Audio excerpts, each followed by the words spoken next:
من قبلک والمقیمین الصلاۃ والمؤتون الزکاۃ والمؤمنون باللہ والیوم الآخر اولئک سنؤتیہم اجرا عظیما۔ اب جو مقام آ رہا ہے یہ 23ویں رکوع کے شروع میں، یہ ان چند مقامات میں سے قرآن کے جس میں کہ انبیاء اور رسولوں کے ناموں کا گلدستہ آیا ہے۔ مثلا یہاں آپ دیکھیں گے پے بپے بہت سے انبیاء اور رسول کا نام لیے گئے، پھر ان میں سے بعض کی جو اضافی اور شانیں ہیں ان کا بیان کیا گیا، اور پھر بڑی اہم آیت فلسفہ قرآن کے اعتبار سے آگے آئے گی کہ نبوت کا بنیادی مقصد کیا ہے۔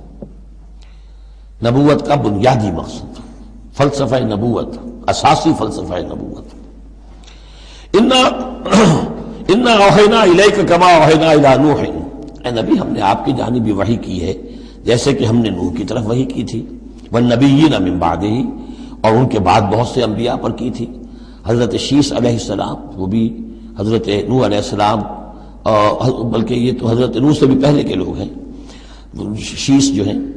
اوحینا الی نوح والنبیین من بعدہ واوحینا الی ابراہیم واسماعیل واسحاق ویعقوب والاسباط، اور ہم نے وحی کی ابراہیم کی طرف، اسماعیل کی طرف، اسحاق کی طرف، یعقوب کی طرف اور ان کی اولاد کی طرف، وعیسیٰ وایوب ویونس وہارون وسلیمان، اور عیسیٰ کی جانب اور ایوب کی جانب اور یونس کی جانب اور ہارون کی جانب اور سلیمان کی جانب، وآتینا داؤد زبورا، اور داؤد کو تو ہم نے زبور جیسی کتاب عطا فرمائی، ورسلا قد قصصناہم علیک من قبل، ایسے بھی بہت سے رسولوں کو ہم نے بھیجا، یا وہی ہم نے ان کی جانب کی بھیجے ایسے رسول کہ جن کا ہم اس سے پہلے آپ کے سامنے تذکرہ کر چکے ہیں، ورسلا لم نقصصہم علیک، اور ایسے بھی بہت سے رسول ہیں کہ جن کے حالات ہم نے آپ کے سامنے بیان نہیں کیے۔ پوری دنیا کی تاریخ بیان کرنا تو قرآن مجید کا مقصد نہیں ہے، یہ تو کتاب ہدایت ہے، تاریخ کی کتاب نہیں ہے۔ وَكَلَّمَ اللَّهُ مُوسَىٰ تَكْلِيمًا، اور خاص اب شان جو حضرت موسیٰ علیہ السلام کی امتیازی شان ہے، اور موسیٰ سے تو کلام کیا اللہ نے جیسے کہ کلام کیا جاتا ہے، بس صرف یہ ہے کہ من ورائے حجاب تھا، پردے کے پیچھے سے تھا دو بدو کلام۔ اب وہ آیت آ رہی ہے کہ یہ رسول کس لیے بھیجے گئے؟ رسلا مبشرین و منذرین، یہ رسول بھیجے گئے بشارت دینے والے بنا کر اور خبردار کرنے والے بنا کر، لئلا یکون للناس علی اللہ حجۃ بعد الرسل، تاکہ نہ رہ جائے لوگوں کے حق میں، للناس نام نوٹ کیجئے، علی اللہ، اللہ کے مقابلے میں کوئی حجت، کوئی دلیل رسولوں کے آنے کے بعد۔ وکان اللہ عزیزا حکیما، اور اللہ تعالیٰ زبردست ہے لیکن ساتھ ہی حکمت والا ہے۔ اب اس کو سمجھیے کہ جب ہم یہ کہتے ہیں کہ قیامت کے دن اللہ تعالیٰ حساب لے گا اور امتحان ہوگا، امتحان سے پھر نتائج نکلیں گے ہمارے کہ کون پاس ہوا کون فیل ہوا، لیکن امتحان لیا جاتا ہے کچھ پڑھا کر، کیا پڑھایا ہمیں،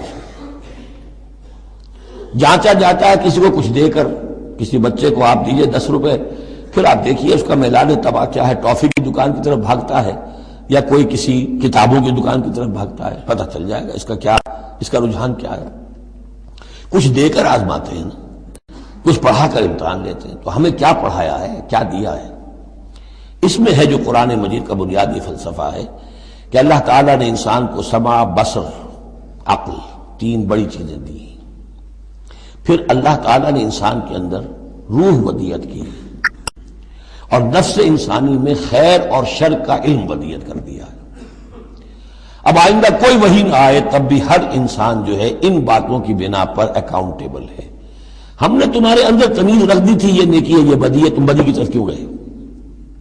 تو گویا کہ کوئی نبی نہ آتا، کوئی کتاب نہ آتی، کوئی رسول نہ آتا، تب بھی اللہ تعالیٰ کی طرف سے محاسبہ ناحق نہیں تھا، اس لیے کہ وہ بنیادی چیزیں اللہ تعالیٰ دے چکا ہے۔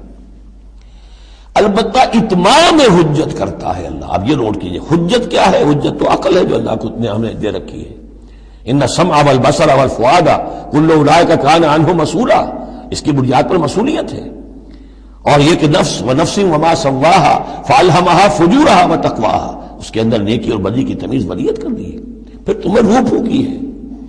ان سب چیزوں کی بنا پر تم اکاؤنٹیبل ہو، کوئی نبی آتا یا نہ آتا، یہ حجت اللہ کی تم پر قائم ہے۔ لیکن پھر بھی اللہ اتمام حجت کرنے کے لیے یہ اضافی شے ہے کہ اللہ نے تم ہی میں سے کچھ لوگوں کو چنا جو بڑے ہی اعلیٰ کردار کے لوگ تھے، تم جانتے تھے کہ یہ ہمارے ہاں کے بہترین لوگ ہیں، ان کے دامن کردار پر کوئی داغ دھبا نہیں ہے، ان کی سیرت و اخلاق تمہارے سامنے تھی کھلی کتاب کے مانند، ان کے پاس ہم نے اپنی وحی بھیجی، اور پھر تمہیں یہ کرو یہ نہ کرو یہ بھی بتا دیا۔ ایگزامینیشن میڈ ایزی بھی ہو گیا تمہارے لیے، اس امتحان کو ہم نے اتنا آسان کر دیا تاکہ اب کسی کے پاس کوئی عذر باقی نہ رہ جائے، کوئی جو ہے یہ پلیڈ نہ کر سکے کہ میں تو اگنورنس کے پلیڈ کرے کہ میں تو اگنورنٹ تھا، مجھے معلوم نہیں تھا۔ جب رسول آ گئے تو اب کوئی عذر باقی نہیں رہا۔ رسول سے پہلے پھر بھی کچھ کہہ سکتا ہے پروردگار میں ایسے ماحول میں پیدا ہو گیا تھا، وہاں سب کے سب اسی رنگ میں رنگے ہوئے تھے، پروردگار میں اپنے 2 وقت کی روٹی کے دھندے میں ایسا لگا رہا کہ مجھے کبھی ہوش ہی نہیں آئی کہ میں سوچتا۔ لیکن جب رسول آ جاتے ہیں اور رسولوں کے آنے کے بعد حق مبرہن ہو جاتا ہے اور حق و باطل کے درمیان امتیاز بالکل واضح طور پر قائم ہو جاتا ہے، پھر کوئی عذر باقی نہیں رہتا، کوئی حجت پیش کرنے کے لیے لوگوں کے جانب سے اللہ کے سامنے اللہ کے معاشرے کے مقابلے میں باقی نہیں رہتی۔ تو یہ اتمام حجت ہے، اللہ کی طرف سے حجت کا اتمام۔ رسولم مبشرین، اور کر کیا سکتے رسول؟ نہ کسی کو زبردستی ہدایت پر لا سکتے، ظاہر بات ہے کسی کو گمراہ کرنا تو پیش نظر ہے ہی نہیں، لیکن کسی کو زبردستی ہدایت پہ نہیں لا سکتے۔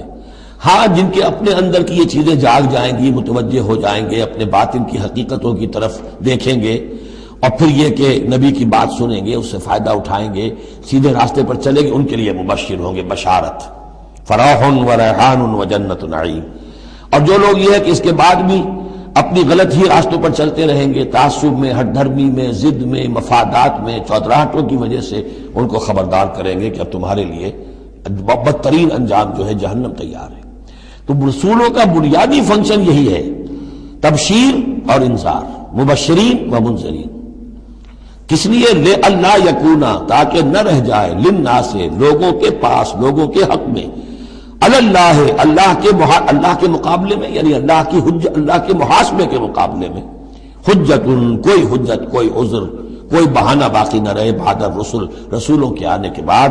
وکان اللہ عزیز حکیمہ، اللہ عزیز ہے، بغیر رسولوں کے بھی محاسبہ کرے، اختیار اس کا مطلق ہے، حکیم ہے، اس نے یہ نظام بنایا ہے اپنے محاسبہ اخروی کے لیے۔ اب اس میں البتہ ایک بات اور نوٹ کر دیجئے، یہ بڑی تفصیل سے میں نے یہ چیزیں لکھی ہوئی ہیں اپنی ایک کتاب میں، نبی اکرم صلی اللہ علیہ وسلم کا مقصد بعثت، کہ ایک بنیادی مقصد رسالت کا وہ تو یہ ہے، اور ایک تکمیلی مقصد ہے رسالت کا جو محمد الرسول اللہ پر جا کر کامل ہوا ہے صلی اللہ علیہ وسلم، وہ ہے لِيُظْهِرَهُ عَلَى الدِّينِ كُلِّهِ۔ انہوں نے بھی کام شروع کیا یہیں سے، یا ایھا النبی انا ارسلناک شاہدا ومبشرا ونذیرا وداعیا الی اللہ باذنہ وسراجا منیرا۔ بنیادی حیثیت تو وہی آپ کی بھی وہی ہے، لیکن اس کے اوپر تکمیلی حیثیت کیا ہے؟ هو الذی ارسل رسولہ بالہدی ودین الحق لیظہرہ علی الدین کلہ۔ یہ آپ کی امتیازی شان ہے۔ لیکن اللہ یشہد بما انزل الیک انزلہ بعلمہ، اللہ تعالیٰ اس پر گواہ ہے کہ جو کچھ اس نے نازل کیا ہے نبی آپ کی طرف، وہ اس نے علم کیا ہے، اس نے نازل کیا اپنے علم سے۔ والملائکۃ، اور فرشتے اس پر گواہ ہیں، یشہدون۔ وکفیٰ باللہ شہیدا، اور ویسے تو اللہ تنہا بھی گواہ کے لیے، گواہ ہونے کے اعتبار سے کافی ہے۔ ان الذین کفروا وصدوا عن سبیل اللہ قد ضلوا ضلالا بعیدا۔ اب محمد کے آنے کے بعد صلی اللہ علیہ وسلم پھر بھی جو لوگ کفر پر اڑے رہے اور رکے رہے اور روکتے رہے اللہ کے راستے سے دوسروں کو، وہ تو پھر بہک گئے ہیں، بھٹک گئے ہیں، ضلالا بعیدا، اور یہ اپنے بھٹکنے میں اور بہکنے میں، گمراہی میں بہت دور نکل گئے۔ ان الذین کفروا وظلموا لم یکن اللہ لیغفر لهم۔ اب یہ لوگ جنہوں نے کفر کیا ہے، جو اڑ گئے ہیں کفر پر اور جو اس شرک پر اور ناحق جو راستہ ہے اس کے اوپر جم گئے ہیں، لم یکن اللہ لیغفر لهم، اب اللہ کا یہ طریقہ نہیں ہوگا کہ انہیں معاف کر دے، اللہ انہیں اب ہرگز بخشنے والا نہیں ہے۔ ولا لیہدیہم طریقہ، اور نہ یہ کہ انہیں کسی راستے کی ہدایت دے، الا طریقہ جہنم، سوائے ایک راستے کے، اور وہ جہنم کا راستہ ہے۔ اب تو وہی کھلی ہوئی ہے شاہراہ، اسی پر یہ بگٹر دوڑتے رہیں، خالدین فیہا، وہ اس میں ہمیشہ ہمیش رہیں گے، ابدا، ہمیشہ ہمیش۔ وکان ذلک علی اللہ یسیرا، اور